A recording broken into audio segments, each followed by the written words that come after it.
Ya está con nosotros el ingeniero Miguel Ponce Herrera, ingeniero pesquero, con quien vamos a hablar sobre el consumo, la alimentación del pescado. Un hombre de mucha experiencia que conoce el tema de la alimentación del pescado en nuestro país. Ingeniero, buenas tardes. Gracias por su presencia aquí en nuestro programa. Más bien, muchas gracias a ustedes por invitarnos. Estábamos pendientes. Indudablemente que el tema de la pesquería en el país es preocupante si lo relacionamos con la alimentación, ¿no? Como un país pesquero, uno de los más grandes del mundo, si no es el más grande, tiene una población desnutrida y anémica, ¿no? 6 de cada 10 niños son anémicos desnutridos. Y muchos más provienen de madres anémicas que obviamente su futuro es bastante limitado. Entonces, algo pasa. ¿Por qué? ¿Qué es lo que sucede? Nuestro consumo per cápita, así probablemente forzado por información estatal, estamos alrededor de 17 kilos por persona, ¿no? O sea, una persona al año consume 17 kilos de pescado. ¿Y cuál debería ser lo mínimo?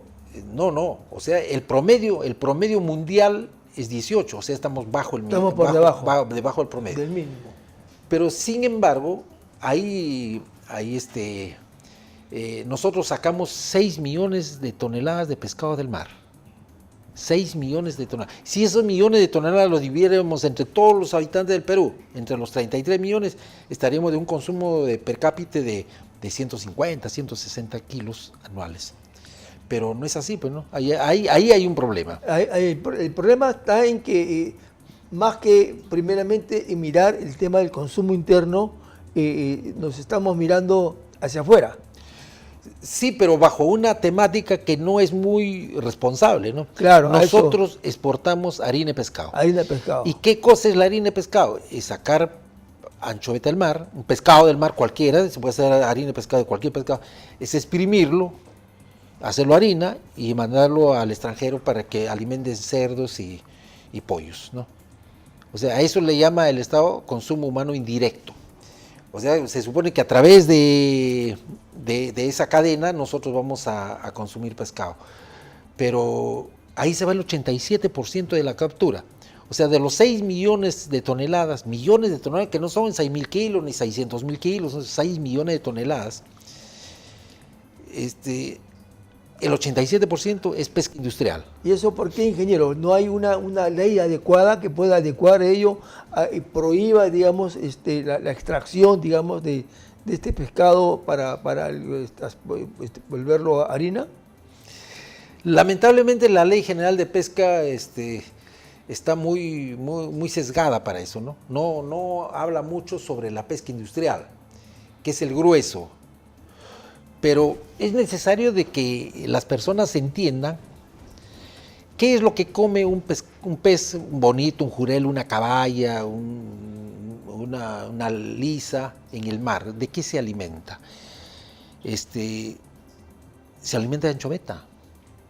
Y en la medida que nosotros saquemos la anchoveta del mar, le estamos quitando el alimento a esos peces mayores. Por eso es que cada vez hay menos peces en el mar, y pescado para atender la demanda nacional. Esa es la razón. O sea, en la cadena trófica que hay en el mar, como usted entenderá, ahí está el fitoplancton, el zooplancton, y quienes consumen el zooplancton, las anchovetas, que son el forrajero, y quienes se alimentan de anchoveta, el jurel, la caballa, el bonito lenguado, la corvina, y el atún, y todos los peces, hasta los pulpos y el calamar gigante. O sea, todo eso es. Y en la medida de que nosotros quitemos la anchoveta del mar, estamos restando. La proporción es de que por cada millón de toneladas de anchoveta que pescamos son 300.000 kilos que no crecen, que dejan de crecer. El 30% se desarrolla, o sea, prácticamente no existe. Esa es la razón por la que se está disminuyendo. Ahora, nosotros somos uno de los pocos países en el mundo, por no decir el único, que pesca de esa manera, ¿no? De esa manera. O sea, pesca para hacer harina, no es para alimentar a su población. Lo pesca para hacer harina. Cambiando, digamos, lo que debería ser, ¿no? O sea, cambiando el tema del objetivo, ¿no? Del mar. en este caso, ¿no? ¿Se acuerda usted? Teniéndolo todo a la mano. Claro. En los años 70, cuando yo estaba en la universidad todavía, en la facultad teníamos un curso que era mamíferos acuáticos y aves. Y ahí sí se hizo un censo de las aves guaneras. Se hablaba de 28 millones de aves guaneras. Y en esos tiempos, si bien ya existía el Ministerio de Pesquería, ya se puso en alerta de que por favor no se pesca anchoveta porque las aves guaneras se están muriendo. Ahora, de esos 28 millones de aves guaneras, no tenemos ni medio millón.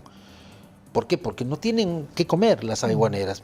Y gracias a las aves guaneras teníamos esas islas pobladas de guano con 30 metros de guano de altura, ¿te imaginas? O sea, éramos potencia en la exportación de harina, de guano, y no solamente era para exportar, sino para atender la demanda de fertilizantes nuestros, tendríamos una agricultura orgánica. Lamentablemente pues, la industria harinera se ha posesionado del mar de tal manera de que ha reducido la capacidad de desarrollo de las otras especies que viven de la anchoveta. Esa es la realidad y eso hay que cambiarlo. Ya, ¿y cómo esto a través de una ley? Sí. ¿Cómo está? Porque ahora lo que antes era el Ministerio de Pesquería pertenece al Ministerio de la Producción, sí. ¿Correcto? Entonces, no hay un especialista, técnicos, ingenieros que conozcan, que sepan esto, que puedan orientar al cambio. No, indudablemente que sí, ¿no? Pero aquí existe una especie de monopolio. Usted sabe que la industria harinera está manejada por solo 5 familias en el Perú, ¿no? Son 5 instituciones, 5 empresas, 5 grandes consorcios que son los que manejan eso. Y son los que nombran a funcionarios públicos, funcionarios dentro de lo que era el Ministerio de Pesquería, y son los que de alguna manera se autorregulan. Es más, hay casos muy, podríamos decir, muy claros, ¿no? Como el caso de Elena Conterno, que era ministra de Pesquería y cuando salió al día siguiente ya era jefa presidenta de la Sociedad Nacional de Pesquería. Presidenta de la Sociedad Nacional de Pesquería. ¿Y ¿no? a quién defendía? Pues es obviamente para quién trabajaba, ¿no? Claro. Ese es el problema, ¿no? Ahora se ha tratado de alguna manera de silenciar esa actividad, decir, no es cierto que el IMARPE informa, pero el IMARPE lamentablemente también está condicionado, ¿no? No está hablando realmente es esto. Y es claro, nosotros los pescadores artesanales son claros en entender de que la biomasa de pescado para el consumo para los mercados se está reduciendo sustancialmente, ya no hay. Y lo poco que hay es caro, ¿no? Un lenguado, ¿cuándo va a llegar a costar 60 soles el kilo, ¿no? Claro. Eso ya está lejos de los alcances de la población. Y ¿no? Nosotros tenemos un mar tan rico que podía pues, producir esa mayor cantidad que, como decían los especialistas, de que en verdad el bonito no debía pasar del sol, caro debía ser un sol para lo bonito. Y el lenguado, la corvina no debe pasar de 5 soles. Pero ahí está, pues, se está reduciendo la población. Cada vez estamos o sea, los peces grandes no tienen que comer y ya no pueden reproducirse, no desarrollan. Y ese es el problema que hay. Ahora, ustedes como los pescadores artesanales están distribuidos, están organizados, ¿de qué forma podamos ver que ustedes puedan contrarrestar, hacer, digamos, prevalecer su preocupación y sobre todo ver que esto contradice, digamos, el deseo de cada peruano de tener pescado bien en su mesa? Sí, claro, los pescadores tanto en el norte, aquí en la parte central y en el sur están organizados a través de asociaciones de pescadores. Pero de alguna manera, pues, es difícil cuando el poder los controla, ¿no? Es difícil de que ellos puedan... usted sabe que para los pescadores artesanales le han asignado 5 millas. 5 millas. Con posibilidad de que sean 3. O sea, de las 200 millas solamente claro. Le han dado 5 millas con posibilidad de que sean 3 porque la pesca industrial dice de que necesitamos pescar un poco más hacia la costa. Pero cuando vino el problema de Convemar y la firma que hizo la presidenta ahora último, Los pescadores artesanales dijeron, están hipotecando nuestras 200 millas. El mar de Grau lo está vendiendo. Yo hablaba con los pescadores artesanales, tú que reclamas 200 millas cuando tú pues solamente te han dado 5, con posibilidad que sean 3. O sea, las otras estás defendiendo a alguien que tú de repente ni los conoces o sabes quiénes son. Eso tenemos que tenerlo claro. Ahora, la industria harinera no es una industria artesanal, ¿no? Está sofisticado tremendamente su capacidad. Tiene maquinarias que exprimen y procesar 6 millones de toneladas. Es una barbaridad, ¿no? Y pesca. Pero, y aparte de eso, ingeniero, también se ha visto el caso que han venido embarcaciones extranjeras y se han sobrepasado las 200 millas y sin ningún tipo de permiso de autorización vienen a depredar de nuestro mar. Sí, eso es solamente para demostrar de que tenemos un mar tan rico que debiéramos cuidarla no solamente de la pesca industrial, sino también de las embarcaciones extranjeras que vienen a depredar, ¿no? Nuestro mar. Ese es un tema de que ojalá los próximos gobiernos se preocupen por eso. Está bien preocuparnos por la inseguridad. Correcto, pero hay un tema grande que es el tema del mar. Regresamos, ingeniero, una pequeña pausa comercial y regresamos con el ingeniero Juan Miguel Ponce. Regresamos, amigos.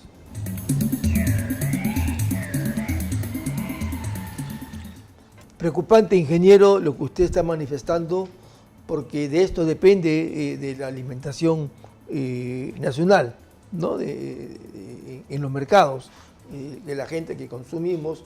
Acá somos muy adeptos al pescado, ¿no? Al ceviche y todos sus derivados, con sus mariscos. Pero con lo que usted está señalando, existe el peligro de que cada vez vaya disminuyendo la producción. Así es. ¿Qué hay que hacer? ¿Qué tenemos que hacer, ingeniero? ¿O qué proponen ustedes? Bueno, las personas que hemos estudiado el mar y queremos que los recursos hidrobiológicos que nos pertenecen sea para satisfacer por lo menos las necesidades de alimento de la población peruana, consideramos que se debería masificar el consumo de pescado. Pero para lograr eso hay que reducir la producción de harina de pescado, hay que reducirla sustancialmente, porque beneficios no los trae, ¿no? Por más que hayan querido decir de que es importante, que si no pescamos harina de pescado no va a haber escuelas, colegios, ni va a haber postas, eso es mentira, ¿no? En la estructura del PBI, una de las actividades como la pesca está pues, en el 12º, 13º lugar, ¿no? No es que es tan importante, por lo que contribuye a este indicador económico. Yo creo que ya vio experiencias acá. En la época militar se creó el Ministerio de Pesquería con Javier Tantalián-Banini. Claro. Se redujo la producción de harina de pescado solamente a lo que podía producir el Estado a través de EPCHAP. Se creó el EPSEP, que eran la empresa pesquera, se instalaron frigoríficos pesqueros a lo largo de toda la cresta andina. O sea, habría frigoríficos pesqueros en Cajamarca, en Huánuco, en Pasco, en Junín, en Huancavelica, en Ayacucho, en Puno. Había un orden, digamos, ¿no es cierto? Y un orden en cuanto al conocimiento de lo que se estaba pescando. Y salían camiones isotérmicos de los puertos, iban directamente a esos frigoríficos pesqueros. Entonces la gente hacía su colita, sabía que llegaban 2 veces a la semana, los martes y los viernes, y la gente, y baratísimo, o sea, la gente ya sabía. Pero en esos días se suscitó un problema. La gente en la sierra o en las partes andinas no sabía utilizar el pescado más que freírla. Entonces se creó un programa que se llama Apoyo al Consumidor, en la que salieron jóvenes nutricionistas a apoyar esos frigoríficos pesqueros para enseñarle a la gente a incorporarle pescado en sus platos tradicionales, ¿no? O sea, un oyuquito no con charqui, con pescado. O sea, un lomo saltado no con lomo de carne de res, sino con pescado. Y así se fue variando. Los consumos per cápita de pescado a nivel nacional se incrementaron sustancialmente. Yo creo que esa sería una alternativa. Sí, porque hoy en día el común y es una campaña que habría que hacer de parte del Estado, lógicamente, en cuanto al consumo del pescado. Sí. Porque hoy el común de la gente va al mercado o pide su pollo, que se ha hecho un alimento popular, claro, muy pocos los que también pueden consumir carne, pero del pescado se olvidan, ¿no? Entonces, y eso es lo que hay que hacer, de repente, una información masiva sobre la importancia del pescado en la alimentación, en los niños, en la cabeza, el bonito, por ejemplo, un caldo bonito que es reconfortante. Un chilcano. O un chilcano. Claro, sí, el pescado es uno de los recursos nutricionales de mayor valor. ¿Por qué? Porque primero que es altamente digerible, o sea, se digiere rapidísimo a lo largo del tracto digestivo. Segundo, por los componentes que tiene, ¿no? Fierros fundamentalmente, que para los primeros estadios de vida del ser humano son apropiados, son importantes. Y segundo, de que tenemos en abundancia. Nosotros no necesitamos, como el caso de la agricultura, ¿no? Sembrar ahora y esperar pues de que no haya lluvias, que no haya heladas. La siguiente campaña. La siguiente campaña. En cambio acá no, es salir al mar y pescarlo. Nada más. Pero hay que darle un buen manejo a ese mar, ¿no? Y podemos empezar a masificar el consumo de pescado. Yo creo que eso es. Pero hay que entender, esas son las fortalezas, pero la debilidad es de que el pescado es un producto muy perecible. Claro. Entonces hay que implementar líneas de frío para que la gente pueda almacenar el pescado en buenas condiciones. Y hay que enseñarle, ¿no? Porque claro, eso es importante porque ¿qué me hago con tener un buen pescado y de repente no le voy a dar el uso en 2 días, ya ese pescado ya no sirve?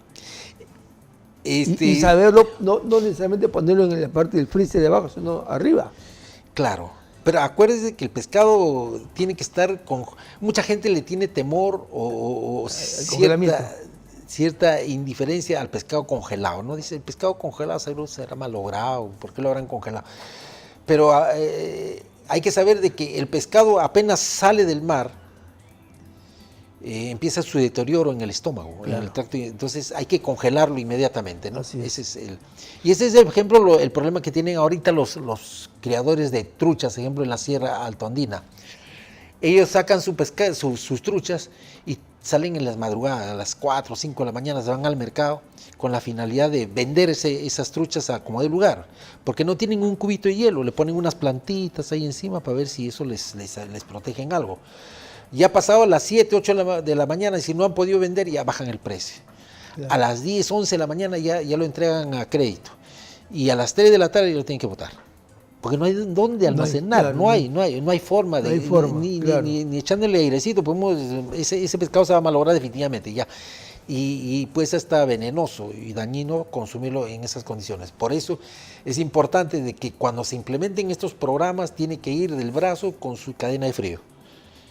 La cadena de frío es importantísima para mantenerse. ¿Qué tanto pueden aportar las municipalidades distritales en un programa, por ejemplo, de relanzamiento de consumo del pescado o de repente con el Ministerio de la Producción? Porque yo he visto, creo que hace unos años había este tipo de programa. Creo que ya no lo hay. No, ya no lo hay. Indudablemente de que las municipalidades, yo creo que su participación sería muy primero porque son muy temporales, ¿no? Y van cambiando de autoridades y cambian sus conceptos. Va bien dónde se debería implementar, y eso lo conversamos hace unos días con unos señores que están muy interesados en darle un criterio político a esto, es de que los colegios, así como tienen su canchita de fulbito, así deberían tener su comedor, para que tengan una alimentación decente a los muchachos. No tirarle una lata y una bolsita con galletas para que coma, sino deberían tener su zona de almuerzo. Yo recuerdo, yo estudiaba en un colegio nacional, en la gran unidad escolar Bartolomé Herrera, que está en la avenida de la Marina, y estudiábamos, bueno, usted más joven que yo, estudiábamos los doble turno. No, yo sábado de la generación de José. De 8 a 12 y de 3 a 6. Sí, a veces nos quedábamos a almorzar ahí en el colegio, ¿no? Sí, yo he sido interno y he sido en el Santo Tomás de Aquino, estudiaba y ahí yo era, y después fui cuarto interno y ya almorzábamos ahí y almorzábamos bien, con los compañeros y conversábamos, pero ahora no, ahora le dan un vasito de leche, faltó la leche, echarle más agua y dale, ¿no? Esas cosas tienen que terminar, tienen que cambiar. Tenemos que considerar de que la alimentación don Luis, es importantísimo para que las futuras generaciones tengan posibilidades de tener capacidad de poder seleccionar bien a sus gobernantes. Y sobre todo, ingeniero, teniendo, ¿no? O sea, no tenemos que salir a sembrar, a esperar que haya sol, No. o que haya agua. Así es. No, es cuestión de salir y cumplir con la tarea, ¿no?, de la pesca. Así es. Sino que tiene que ser algo ordenado. Ordenado, ¿no? y ordenado y técnicamente, ¿no? Y sobre todo, ya con las actuales circunstancias, con las nuevas tecnologías, con los cambios que hay, seguramente que tiene que haber también otro tipo de implementación. Sí, sí, obviamente, ¿no? En la medida de que estos volúmenes de pesca para consumo se incrementen, ya no sea pues las limitantes que tenemos de sacar un poquito bonitos, probablemente sacamos toneladas de caballa, jurel, lenguado, todo, y entonces las industrias conserveras y las industrias de congelado crecerían, ¿no? Y podíamos atender mercados más alejados, incluso exportarlas, ¿no? Pero atendiendo fundamental y primariamente las necesidades nutricionales del poblador peruano, ¿no? Hoy ha crecido, ha aumentado, ingeniero, el consumo del atún, de las latas de atún, aquí en el país. Eso también hace que estas industrias, entre comillas, crezcan, ayudan de repente con los precios que también son un poco altos. En verdad, no debiera ser alto el consumo. Si la lata, la hojalata cuesta 50 centavos en el mercado, ¿no? O sea, el producto que se pone ahí es lo caro. O sea, una conserva de trucha debe estar alrededor de 8.50. Una conserva de caballa debe estar, no debe ser más de 3 soles, 2 soles. Es su precio. Incluso si tuviéramos abundancia de materia prima, estaríamos hablando de una conserva un sol, ¿no? Pero decía yo, si nosotros somos un país pesquero más grande del mundo, ¿por qué necesidad de conservarlo de esa manera? Si lo tenemos a la mano, ¿no? Pues comémoslo fresco, fresco. Esa es la mejor manera de aprovechar toda la bondad nutricional del pescado. Correcto, ingeniero. Yo le agradezco su presencia y realmente nos ha sacado de muchas dudas, ha dicho muy buena información y bueno, será motivo de repente para una próxima invitación. Cuando quiera. Muchísimas gracias más bien a usted por escucharnos. Bien, amigos, eso ha sido todo por hoy. Ya nos reencontramos en el mes de julio. Ya estamos en el mes de la patria. Así es que a seguir trabajando y produciendo para hacer más grande nuestro país. Buenas tardes, Perú.